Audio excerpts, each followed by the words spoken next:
So I've had people ask, when it rains really hard, do you flood? This has been over 40 minutes.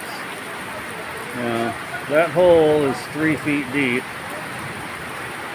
But when it rains, it runs down the driveway, it hits the gravel by the gate, and then it diverts it into the yard, runs across the yard, down, hits the access road, goes down the access road, and then somewhere down there, it drops into, the rice field.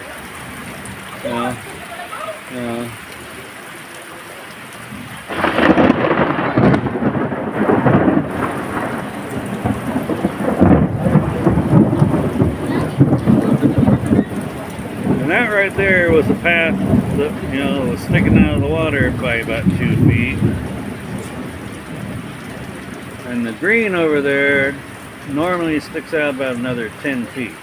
So that much rain.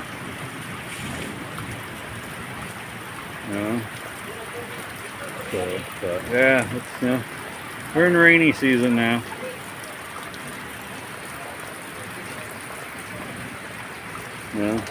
But it was raining so hard that sitting in the dining room you couldn't see the trees out there.